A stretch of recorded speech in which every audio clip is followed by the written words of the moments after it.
Buenas tardes. Buenas tardes. Muchas gracias en primer lugar a la librería la señora Eire y a su librera Lorena Sánchez que nos acogen esta tarde.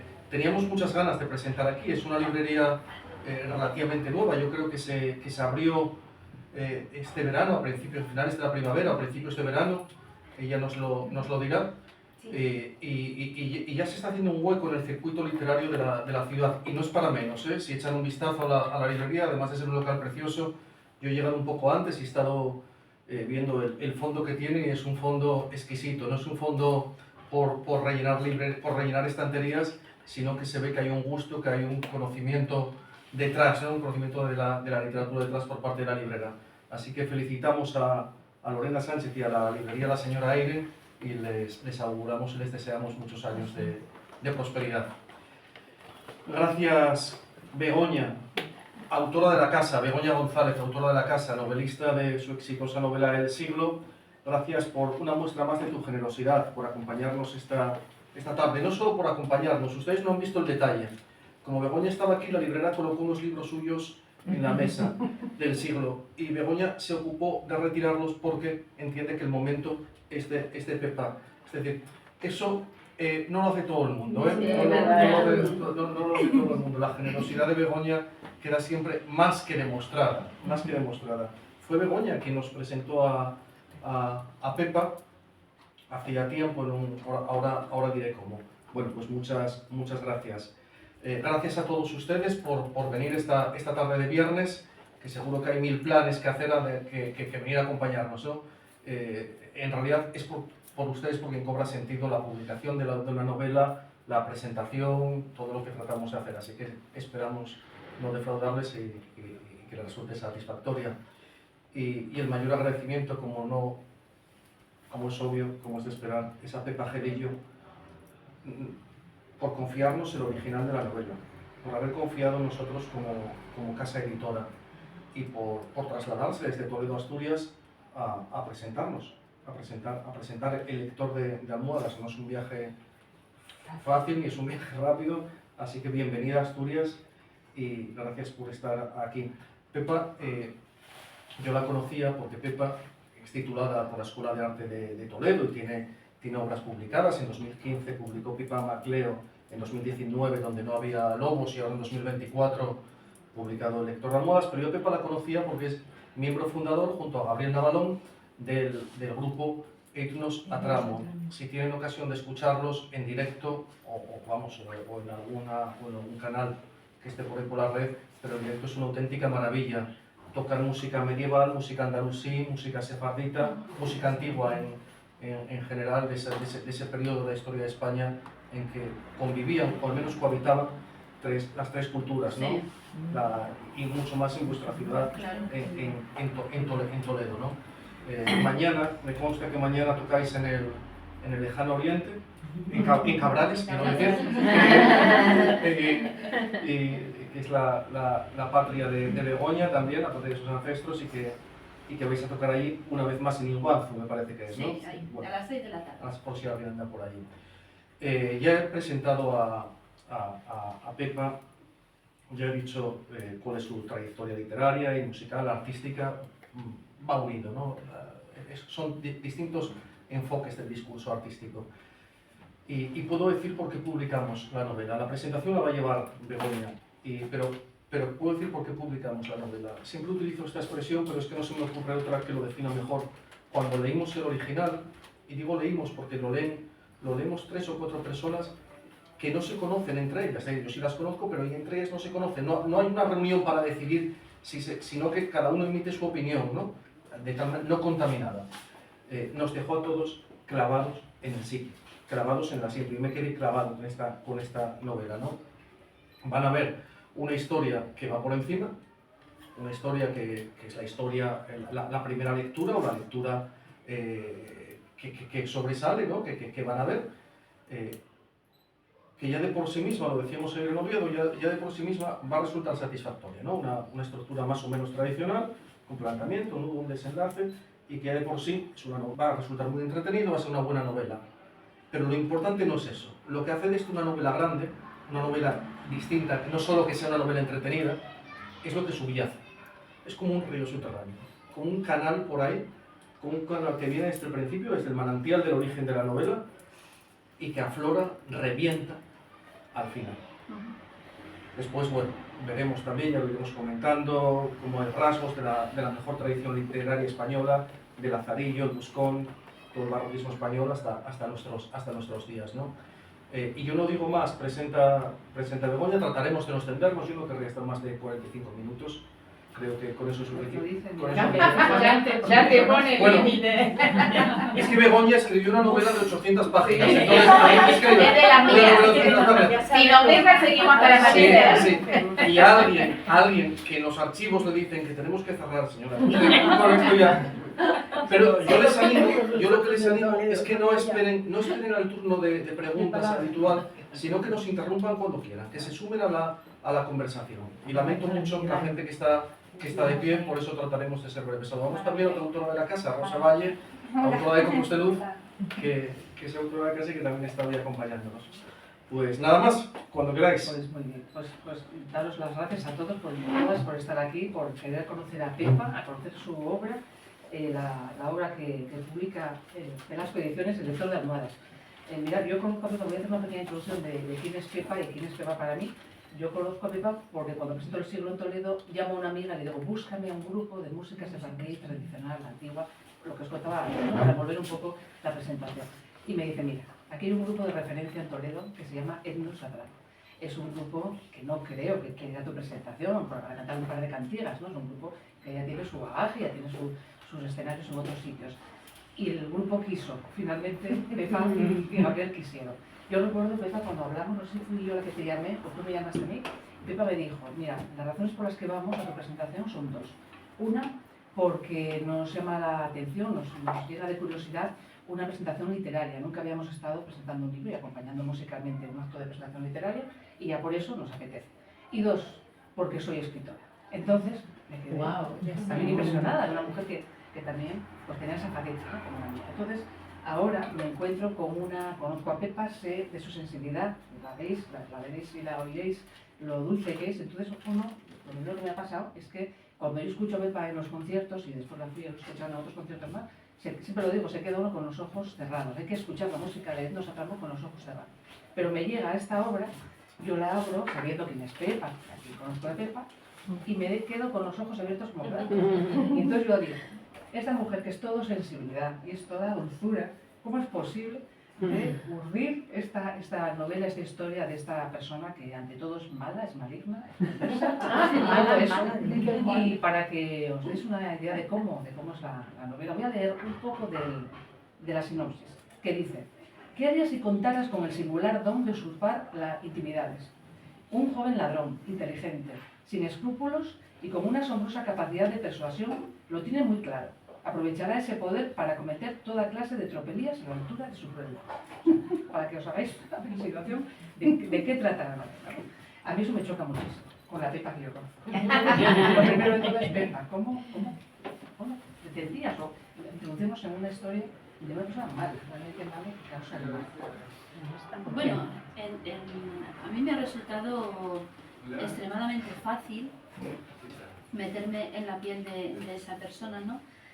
Lo comentábamos ayer también en Oviedo, porque, bueno, abres la puerta de casa, ¿no? Sales a la calle y te encuentras eso y más, ¿no? Entonces, es verdad que la historia no tiene nada que ver con la realidad, porque más que fantasía, yo diría que es como una especie de ciencia ficción, ¿no? Pero es, y el propio personaje lo dice, tiene mucho más poder el odio que el amor, ¿no? Entonces, quise crear un personaje que fuera un canalla, un pícaro, pero con una dosis muy fuerte al mismo tiempo es adorable, ¿no? De hecho, todo el mundo que se lo ha leído me comenta lo mismo, es que es la peor persona, que es execrable, es detestable y sin embargo me cae bien. ¿Cómo puede ser las dos cosas al mismo tiempo, ¿no? Porque el personaje es un personaje gris, tiene mucho blanco, tiene mucho negro y entonces ahí sale una mezcla de colores, ¿no? Lo explico de una manera visual, ¿no? Para que entendáis que el personaje, como casi todos, tiene mucho de gris, ¿no? Mucho bueno, mucho malo al mismo tiempo.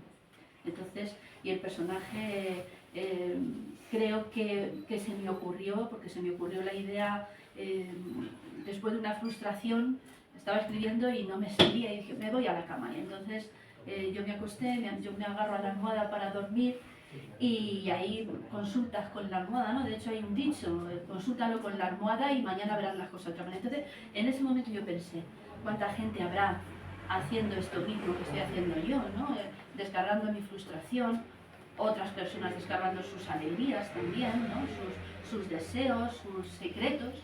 Y dije, pues ahí hay un hilo muy interesante, ¿no? Para tirar de él y crear un personaje. Podría haberme decantado por alguien más amable, pero yo creo que tiene gancho. Así, de esa manera, ¿no? Así, de esa manera. Fijaros, es un libro, es una novela que tiene 192 páginas, tiene 18 capítulos, cortitos, muy amenos, pasas rápidamente de uno a otro, una lectura fácil, y después hay un prólogo. Y en el prólogo, tú nos has introducido ya al personaje, que se llama Urrutia, desde el momento de su infancia. Sí. Como la infancia, como una etapa de la vida que en este caso parece que es importante, que va a ser condicionante de lo que ocurra, ¿no? Me acuerdo con muchas cosas que ocurren siempre, que la infancia siempre nos marca, ¿no? Sí. Es así, ¿no? Es así, en el caso de este personaje que en principio no tiene un nombre de pila, yo no le quise dar un nombre de pila por una razón, ¿vale? Por un motivo.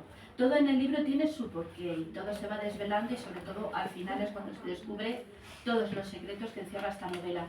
Él habla de sí mismo con un apellido, ¿no? Urrutia, me parecía un apellido muy sonoro, muy bonito, ¿no? Es un apellido vasco y me encantaba. Y él arrastra desde la infancia digamos, un problema. Sí, entonces ese problema condiciona toda la novela, condiciona toda su vida y le hace ser como es, como decía antes, con sus blancos y con sus negros, ¿no? Entonces condiciona su vida, condiciona la novela, condiciona el final y por eso me decanté, ¿no? por empezar contando, que es muy cortito el prólogo, ¿no? Pero contando esa pincelada que te explica un poco el porqué de sus reacciones, de su manera de ser, de esas cosas que echa de menos, ¿no? Entonces, y que condicionan su carácter. Pero todo parte de un poder sobrenatural. Claro. Este personaje tiene un poder que es que cuando duerme sobre una almohada es capaz de leer lo que quien haya dormido anteriormente sobre esa almohada haya soñado o haya pensado o haya maquinado o haya ideado. Es decir, desde la contraseña de una caja fuerte a algún plan secreto, y además eso no desaparece.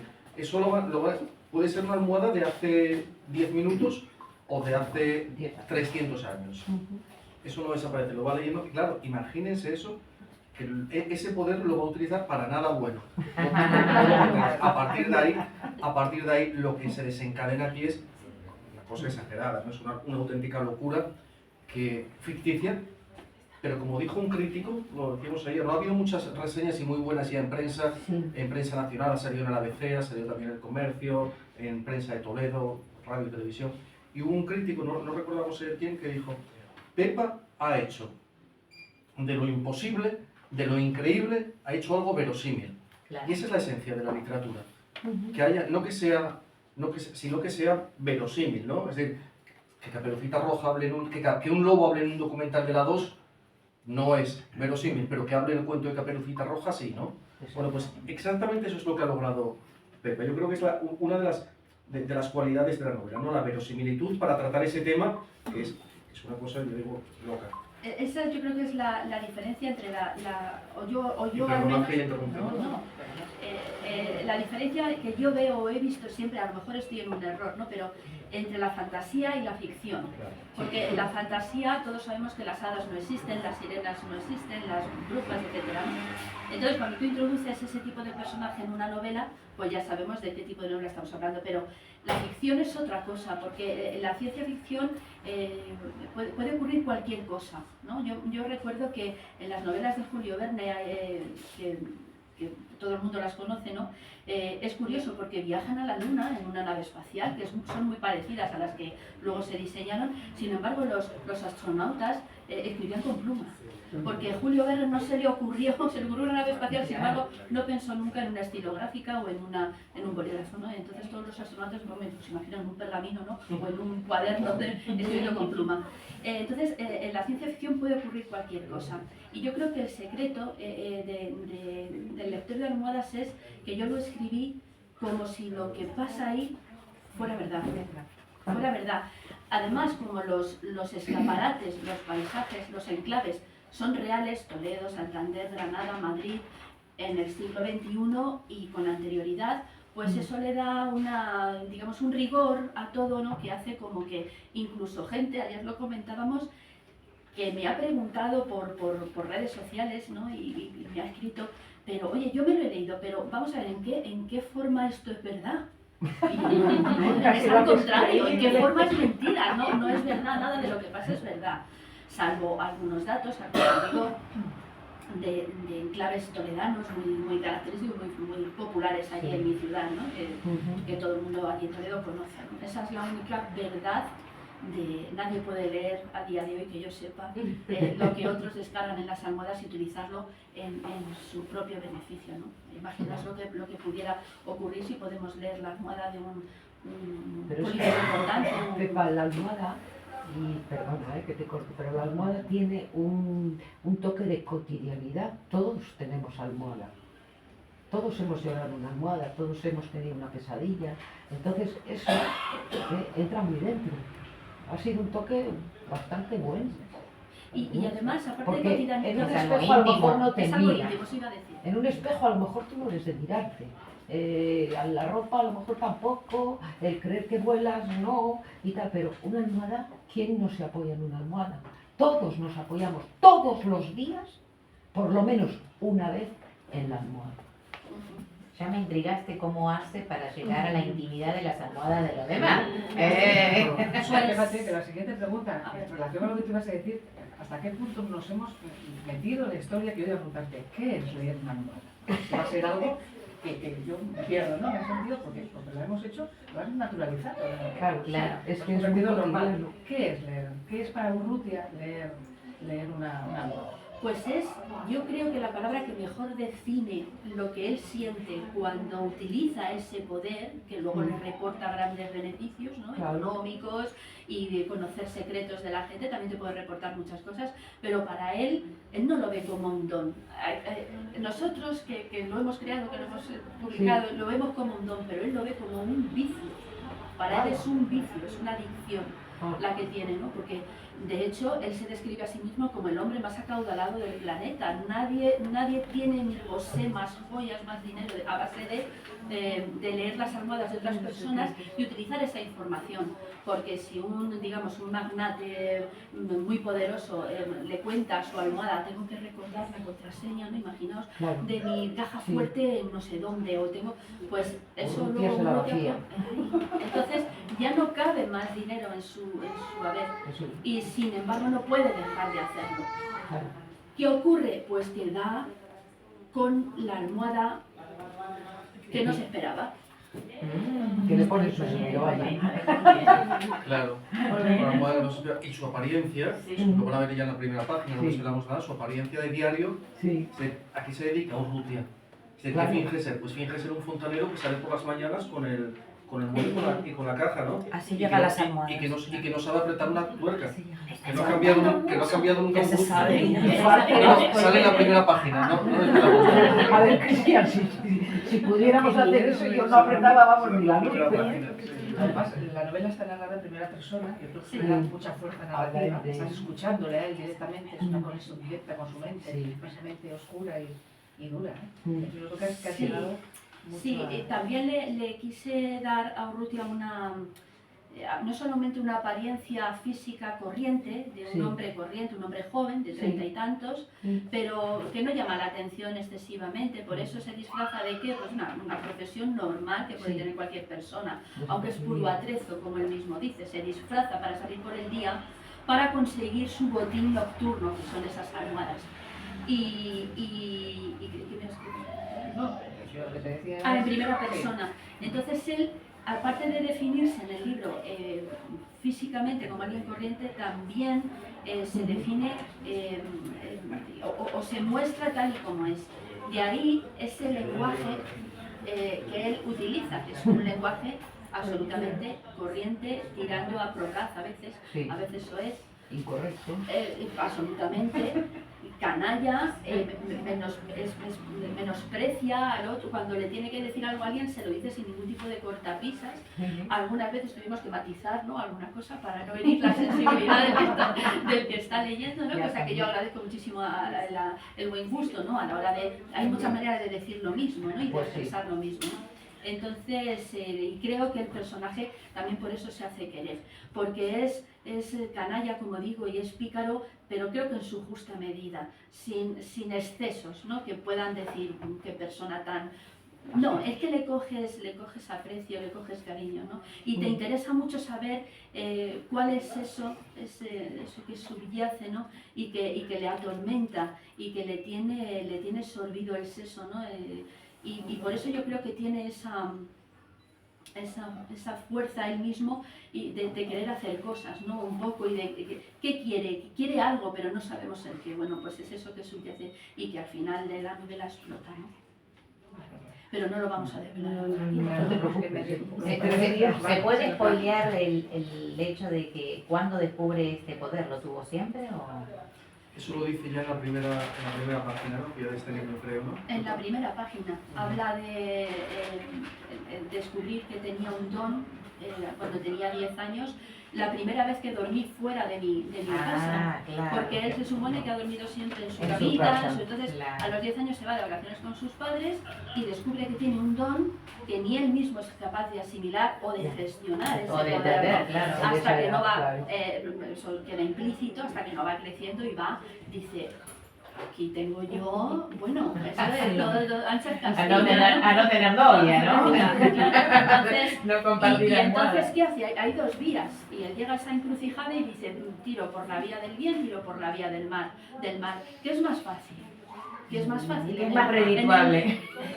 Él le va a cortar el camino para llegar a vivir con comodidad, aunque él no hace ningún tipo de alarde, ¿no? Pero vivir... yo llegó un momento que me metí tanto en sus pantalones que pensé, realmente le merece la pena seguirlo. Si luego tampoco es el objetivo es vivir a todo trapo ni con todo lujo de detalles, y no puede hacerlo, ¿no? Tampoco, porque lo que hace es absolutamente ilegal.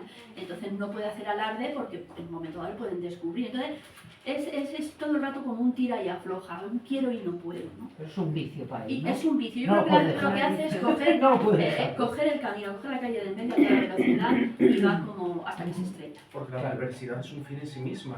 Que no Sí. es una herramienta, por lo menos sino que es un fin en sí misma. Él ya disfruta con eso. Claro, Es él consciente, además. Claro, es claro, consciente de lo que hace, él disfruta siendo como es, disfruta contestando esas contestaciones que da, disfruta utilizando ese lenguaje malsonante de tacos que hacen que la otra persona se escandalice, ¿no? De alguna manera. Es un emperador, es un empoderado, ¿no? Sí, un poco chulo, por decirlo de alguna manera, en un lenguaje llano, ¿no? Es un poco chulo, pero es chulo. el chulo adorable que nadie quiere como vecino. Pero Vale. bueno, que hace gracia cuando lo ves, ¿no? Que vive allí lejos, ¿no? Creo yo. Pero bueno, luego también cada persona que lee la novela saca una lectura diferente del personaje. Fíjate, esa vertiente que él escogió, que es la de hacer el mal, porque pues lee una almohada, podría pues coger la otra. Tienes esa facultad, pues vamos a hacer bien, ¿no? Pero él escoge la vertiente, o tú escoges la vertiente para él, de que haga el mal. Puede ser también que esté condicionado, que ese principio, esa infancia que le haya marcado, le haya empujado a hacerlo así, ¿no? Que busque un escape a sus circunstancias. Sí. Bueno, hablando de las interpretaciones que tú dices que cada uno hace. Sí, él tiene un trauma y como no lo ha superado, pues como digo, va, como se dice comúnmente, como vaca sin cencerro. Va, ¿sabes? Entonces disfruta con sus perversiones, disfruta con esa, como decía él, con esa crueldad, ¿no? Entonces, según van pasando las páginas, yo he querido que aquí tuviera la horma de su zapato, ¿no? Y cuando hace ese descubrimiento, que no desvelaremos aquí, ese descubrimiento que le marca ya absolutamente para el resto de su vida, tenemos ya por lo menos desde mi punto de vista, un personaje ya maduro, que el lector conoce perfectamente, pero no sabe, conoce al personaje, pero no sabe lo que va a ser de él. Entonces eso yo creo que engancha al que está leyendo, ¿no? Engancha y luego, como dice él, al final como todo explota y nadie sabe cómo va a terminar, solo lo sabía yo. Pues creo que es lo que hace que el libro esté teniendo pues, una buena acogida, ¿no? Es que ahora vas leyendo y no sabes qué será lo próximo que te encuentras de este personaje. Es cada vez más difícil todavía, más rebuscado y más maligno. Sí. ¿Disfrutaste escribiéndolo? Mucho. Yo he escrito, tengo otros otros 2 libros anteriores y alguna otra cosa, pero escribir esta novela ha sido como una especie de viaje en el que no me he puesto ningún filtro. Como luego he tenido la suerte de dar, porque yo tenía mucho miedo de mandar esta novela a según qué editoriales, Pues sí. pero tuve la suerte de dar con una editorial que entendió perfectamente el significado de la novela, a pesar de todas las palabrotas que pudiera haber, etcétera, ¿no? Entonces, disfruté mucho, salvo, y lo digo así de claro, escribiendo el famoso capítulo 11, que tampoco vamos a hablar demasiado de él para no desvelar nada, ¿no? Ese capítulo yo lo tuve que escribir aparte del resto del libro, por la temática que hay de fondo. Entonces, pero bueno, además es el capítulo más largo y recuerdo que según iba escribiendo ese capítulo decía, es que van las mil maravillas, es que todo, como que todo me coincidía, todo estaba perfectamente conectado, ¿no? Y es así, todo está perfectamente conectado. Ya lo leerán y ya opinarán y ya me dirán. No sé si te voy a desvelar un poco lo que acabas de decir, pero tocas temas duros, temas difíciles, como son el tráfico de niños, como son estos usos de la medicina también perversos, ¿verdad? La violencia sexual, y entonces pues es una novela cargada de esa violencia que tú le querías dar, claro, para completar todo ese espectro y ese panorama que envuelve a una persona. Sí, y ya me quedo aquí. Porque efectivamente Sí diremos que ese famoso capítulo 11, algunos lectores que ya nos han devuelto la imagen dicen que no se pasa sin dejar la piel en él, que es un capítulo que deja herida, es un capítulo, yo ayer poníamos como ejemplo el vado de un río, ¿no? Sí. Es, bueno, va a resultar muy gratificante pasar al otro lado, pero hay que pasar ese vado. Y es un capítulo que desde luego no es para leerse en un autobús o en el metro, porque nos vamos a dejar la piel en él, nos vamos a dejar los pelos ahí en la gatera y posiblemente tengamos algún rasguño mientras lo leemos, ¿no, Pepa? Y sin desvelar más cosas, ¿no? Sí, a ver, no... Es apasionante, es una cosa apasionante. Hay que leerlo en la almohada. Un baño hay que leerlo apoyado, con la mente abierta, Ajá. hay que leerlo sin miedo tampoco, porque se habla abiertamente de... ¿había un niño antes? Sí, estaba ahí. Sí. Vale. No sé si Pero ya se no habrá está, ido. ¿no? Se habla abiertamente de sexo, Sí. se habla y de otras cosas, ¿no? Sí. que no quiero desvelar. Entonces, como es un libro orientado a adultos, que vivimos todos en el siglo XXI, se trata de un tema para mí infame, que me apetecía mucho escribir sobre él. Y el final del capítulo 11 es demoledor. Entonces, disfruté escribiéndolo, sí, pero también me hizo pasar malos ratos porque para poder escribir de un tema tan peliagudo tuve que documentarme. Y entonces, entonces ahí descubres que vivimos en un mundo muy maravilloso a veces, pero también en un mundo, los suburbios de ciertas ciudades grandes, ¿no? Sí. Son terroríficos. Y además siempre hay un tipo de víctimas, siempre el mismo tipo de víctimas que son o somos. Yo, gracias a Dios, no, pero son las mujeres. Pepa, pero tú, según estás hablando, es el personaje que dibujas, es verdaderamente un psicópata. Sí, disfruta del dolor ajeno, no tiene No sé, filtros, no tiene moral. moral sí Te pregunto, tiene. yo Bueno, moral no lo sí leí, tiene. Y eso es un tema que una vez Moral sí hablé con tiene. Cristian. Me- Tiene moral. Vamos a ver, el asesino más terrorífico en serie, asesino de niños, de ancianas, puede ser incapaz de matar un perrito. Sí. Entonces, o por ejemplo luego volver a su casa y tiene una familia, ¿no? O un depredador sexual, tienen luego una familia perfectamente estructurada. Esa persona es inmoral, es moral, tiene una moralidad a veces y otras veces no. Entonces yo eso, ahí yo no me meto. Yo he escrito sobre un personaje que es un psicópata, que odia a la gente o que no soporta el ruido de la gente, prefiere estar solo, claro, es que si no, no podría llevar a cabo el tipo de vida que lleva, ¿no? Claro, Yo como lector diría sobre la moralidad de Urrutia que no es un personaje amoral, pero sí que puede ser un personaje inmoral, ¿no? Inmoral. Esa podría ser la Sí, diferencia, sí, ¿no? yo- Tiene su moralidad, Sí, su sí, moralidad. sí. No es amoral, se rige por unos patrones Que son los inmorales suyos. a nuestro Sí. juicio, ¿no? Pero no es amoral, sabe lo que Sí, hace. Sí. sabe lo que hace y sabe distinguir perfectamente el bien del mal, Perfectamente, sí. Ya. como la mayoría de los psicópatas. Como la A no ser mayoría que de sea los una psicópatas. persona enferma, pero los psicópatas saben perfectamente lo que está bien y lo que está mal. Una cosa es que decidan elegir el camino, un camino u otro, que es lo que hace él. ya. Lo que pasa es que todo gira en Depende. torno a una vida de, en realidad, una penitencia, hasta que llega a redimirse, encuentra su penitencia realmente. Es todo como un poco, yo eso se lo dejo al lector.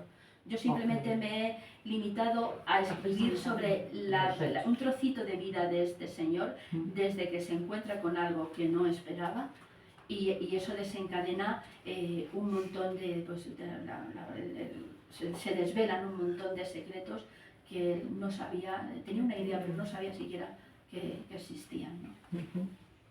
En algún momento de la novela hablas de Dios, incluso un personaje se encarna en la figura del demonio, ¿no? Ese blanco y ese negro que tú hablabas ahora, era necesario ponerlos también, ¿no? Era un poco encarnar ese bien y ese mal. No sé si era necesario, pero como... A ver, ¿cómo lo explico? Creo que hay que escribir de ciertos temas sin censura y sin filtro. El tema de Dios, el tema de la Biblia, el tema del demonio, el tema no. Hay como todavía un poco de no sé si de miedo, ¿no? De autocensura a la hora de escribir. Algunos autores no se atreven, son temas muy personales. Yo la religión la considero un tema íntimo. Siempre lo he considerado así y ahora todavía más. Todos nos hemos criado en una religión, en este caso, o por lo menos creo yo que casi todos que estamos aquí, en una religión determinada, bueno, hemos tenido otra opción, ahora sí hay más opciones, ¿no? Como atea o como agnóstica me he permitido el lujo de escribir como me ha parecido bien sobre ese tema, ¿no? Pero creo que lo he hecho desde un punto de vista respetuoso para que la persona que lo lea no se sienta en ningún momento ni ofendida, ni vapuleo ningún tipo de creencias, sino todo lo contrario. Porque si uno cree que existe un demonio o un ángel, cree que existe Dios, porque si no una cosa no tiene sentido sin la otra. Si hay bien, hay mal. Y si hay mal, hay bien, ¿no? Entonces, al contrario, mucha gente me dice, madre mía, no sé, no, al contrario, ¿no? Es una persona, ¿Urrutia es religioso o no lo es? Vamos a ver, si hay una disyuntiva y hay unas dudas que él tiene, pues a lo mejor es más religioso que la propia autora que está escribiendo. Entonces, son esas dudas, ¿no? Que nos atacan y que todo el mundo tiene en un momento dado, ¿no? Hasta la persona más creyente, más fiel a su iglesia o a sus creencias, a veces duda, ¿no? Yo tenía una monja en el colegio, sí, una monja en el colegio que decía eso, decía, es que el que es creyente de verdad duda. Sí. A mí lo que me consta es que sin perder ni un ápice de autenticidad, Pepa ha querido ser respetuosa en cada línea que ha escrito, porque ese tema lo estuvimos hablando y demás, y me consta que era una de sus fijaciones, es decir, bueno, no perder nada de autenticidad, voy a decir todo lo que hay que decir, pero con el respeto como Sí, bandera, ¿no? No por una pose, no por una razón editorial, sino por una actitud de vida, yo creo, ¿no? De respetar Sí, a las y distintas sí. sensibilidades. Y si hay un exceso, a veces es un exceso de pasión, no un exceso de irrespetuosidad, no, es un exceso de querer darle al personaje todavía una vuelta de tuerca más, ¿no? Entonces, los excesos a veces no funcionan y hay otras veces que sí. Yo creo que en el caso de Urrutia, él peca, ¿no?, de excesivo, ¿no? Por eso es ese lenguaje, ¿no? Ayer lo hablábamos también, hubo un momento, siempre lo cuento porque me dijo Cris una vez, vamos a ver, Pepa, en el capítulo tal a cual hay 35 acepciones de la palabra pene, por favor. Vamos a simplificar, vamos a matizar, vamos, ¿no? Porque es que él habla así, pero claro, tampoco podíamos convertir la novela en algo grosero, ¿no? Entonces, rebajando un poquito esos excesos, todavía aflora más ese cariño, ¿no?, que se le coge al personaje. ¿Que dice tacos? Sí. ¿Que utiliza palabras que suenan gruesas? También. Pero la manera que tiene de introducirlas, ¿no?, porque hay mucho diálogo en el libro, mucho diálogo, por eso se hace muy ameno leerlo, hace que le cojas ese aprecio, ¿no?, por decirlo de alguna palabra. Y aún ahora le echo de menos al personaje. ¿Puede haber una parte 2? No soy yo mucho de segundas partes. Nunca fueron buenos. Porque hay tantas cosas que contar, claro, hay tantas tantas historias. Bueno, hay precuelas también. Hay precuelas, pero tendría tantas ideas guardadas que no, yo creo que tiene un comienzo, un desarrollo y un final. Y el final es abierto, cada uno le puede dar la interpretación que quiera. Dijiste que te documentaste a nivel psicológico para crear el personaje también, algún tipo de apoyo. No, para crear al personaje no.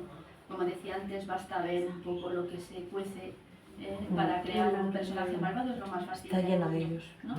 Sí, para escribir sobre ciertos temas. La primera parte tiene mucho de historia, no es una novela histórica, porque yo no escribo novela histórica, porque para eso se necesita muchísimo estudio, pero sí, claro, cierta documentación, sí, cierto rigor, porque está ambientado en 1504 en Toledo, entonces necesitas saber muchas cosas, ¿no? Yo no, ese no es mi género, pero para cierto tema complejo que se desarrolla sobre todo durante el capítulo 11, sí me tuve que documentar y formarme de ese submundo extraño que era ajeno a mí. Yo recuerdo que cuando me enteré que me ibas a madrinar hoy, te mandé un mensaje, digo, Begoña, vas a pensar que estoy como una cabra, porque me conoces de una manera y tal, y esta también soy yo, pero yo creo que todo el mundo tenemos ese negro también dentro. Sí, está la creatividad literaria, Claro. esa potencial. A ver, mencionas lugares como Santander, como Granada, Toledo, por supuesto, Tierra y Madrid. Sí. ¿Por qué? ¿Por qué esos lugares? Es muy fácil. A ver, yo quería que hubiera una ciudad del norte. Yo barajé Oviedo, entre otras, ¿no? De hecho, creo que al principio era Oviedo y tal, pero me decanté por Santander porque creo, o así lo noto yo, ¿vale? Si alguien es de Santander, pero yo noto que es una ciudad con mucho rancio abolengo, ¿no? Y para describir el comportamiento de cierto personaje me pegaba, ¿no? Una ciudad como Santander también lo es Oviedo, una ciudad con rancio abolengo. Y luego Granada. En Granada hemos pasado, mi compañero Gabriel y yo, momentos inolvidables en concierto. Hicimos una gira allí y fue maravilloso. Allí grabamos parte de nuestro segundo disco en directo, en fin. Y quería que saliera a Granada.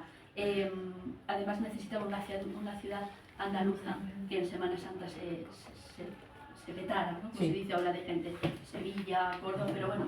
Lo centré en Granada porque es una ciudad que me encanta. Madrid es la ciudad que más odio y más amo al mismo tiempo. Yo no sé cómo puedo tener ese sentimiento porque tenemos que ir mucho por Madrid, pero cuando estoy allí estoy deseando irme. Pero antes de ir estoy deseando llegar. ¿No? Tiene tanto que ofrecer. Además los madrileños son personas muy generosas, muy solidarias, ¿no? Entonces tienes cualquier evento es interesante en Madrid, pero yo estoy deseando irme a mi ciudad en cuanto llevo una hora allí, a que sea. Y si vas en coche ya, eso ya, pero y Toledo. Es Toledo. Y de Toledo, que también es mi fijación, ¿sabes?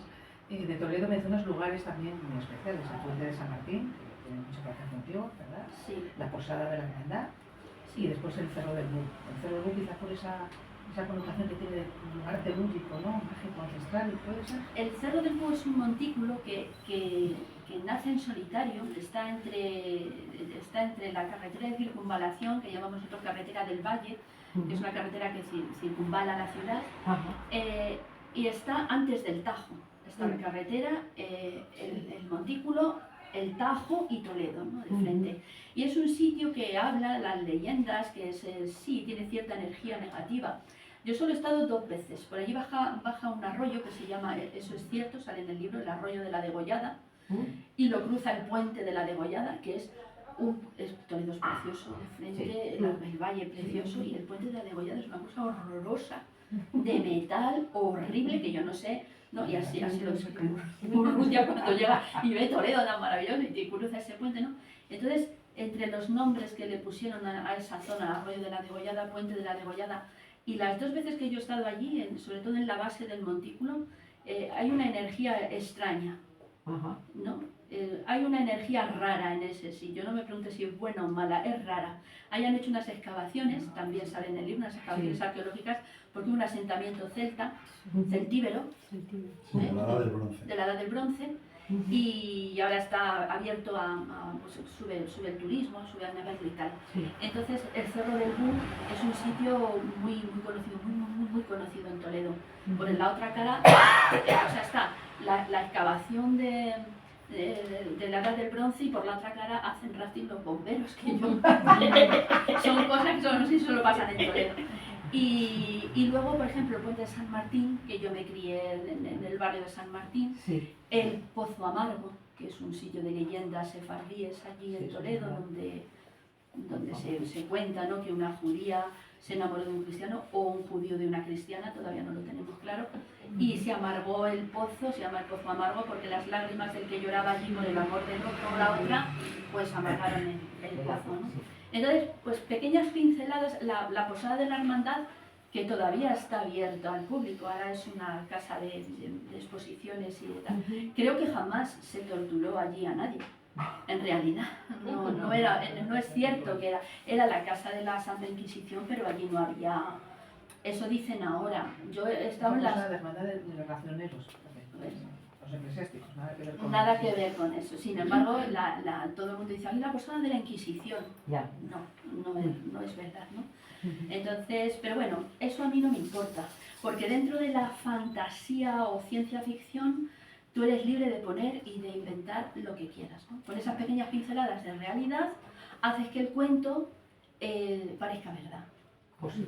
Toledo también, claro, se homenajea a la ciudad en la magnífica portada de Gabriel Navalón, en ese recorte de cielo que se puede identificar perfectamente, ¿no?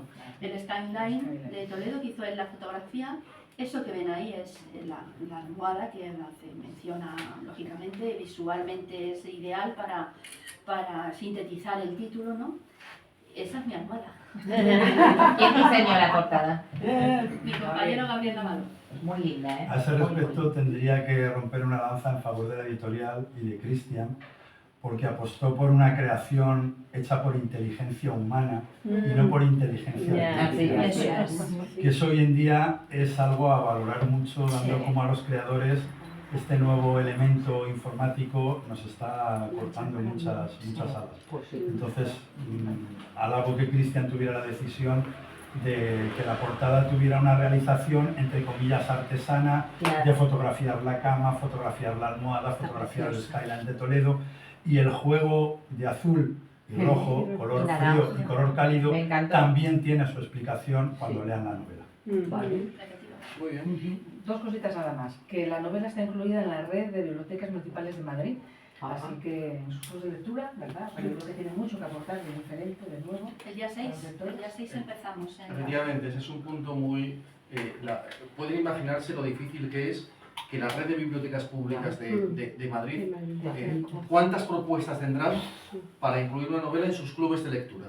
Bueno, pues en la primavera pasada, en abril, mayo yo creo que fue, la novela salió en marzo, nos avisaron de que iban a incorporar este curso, y el 6 de noviembre va a ser la primera sesión de 8 o 9 sesiones que habrá por todo el municipio, ¿no? Por toda Qué la lindo, ciudad. muy bien. Qué guay. Y Felicitaciones. la última cosa ya, para que nos quede buen sabor de boca de Urrutia, que a lo mejor tan malo no era. A mí, fíjate que después A mí me encanta de el sobresaltos, sobresaltos en cada capítulo, llego al final y me encuentro pues con un Urrutia que parece querer justificarse, parece querer pedir además al lector comprensión por todo lo que acaba de leer, ¿no? Y dice, no es rencor, es resarcimiento, no es venganza, es justicia, y de la buena, de la divina. Entonces yo creo que aquí yo encontré como Urrutia de verdad, despojado quizá de esa malvada personalidad que tenía, está pidiendo un poco de comprensión. Al amable lector. A la mano lector, exactamente. Sí, así Bueno, es. pues yo creo que tenéis más que indicios suficientes de que es una gran novela para leerla. Una última cosa, antes de despedirnos, Pepa, a ver, ¿qué hacemos con esto? En la novela hay una canción que tú compusiste Sí, y tú eres cantante. ¿Cómo cerramos esto? no sé, dando palmas. Eso después. ¿Pusiste algún código QR para poder acceder a tus cosas? A tus, No. ¿No? No. Para las canciones, bueno, ¿cómo te buscamos? A través Con el nombre del grupo de en YouTube. YouTube. Si te interesa la música, a través de YouTube puedes buscar Etnos con TH a tramo. De todas maneras, en el libro me parece que se menciona. En mi recorrido, en mi trayectoria, Ah, bueno, ahí lo lo puedes, ahí, lo vale. puedes buscar. Pones Pepa Gelillo y seguro que sale también. Hay una canción que se repite sistemáticamente de vez en cuando por un motivo. De hecho, la letra está impresa en la almohada de la letra de la canción está impresa en la almohada de la portada. Como yo hago música o hacemos música tradicional, compuse una letra y le apliqué una melodía que suena muy tradicional. Aquí en Asturias hay mucha música tradicional, todo el norte de España. Y si no os importa, os la canto y así bueno. Vale, suena muy tradicional, ¿vale? Dice así. Lava la moza al sol sus cabellos, a la luna y al lucero los secó después, tras las celosías con aguas y afeites, perfumó 2 cintas cortadas al bies. Cada trenza un lazo, cada lazo un nudo, guárdate, niña del mancebo rudo. Muy bien.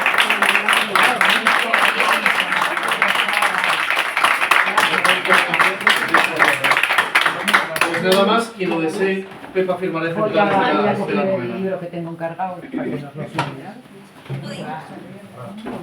Vale.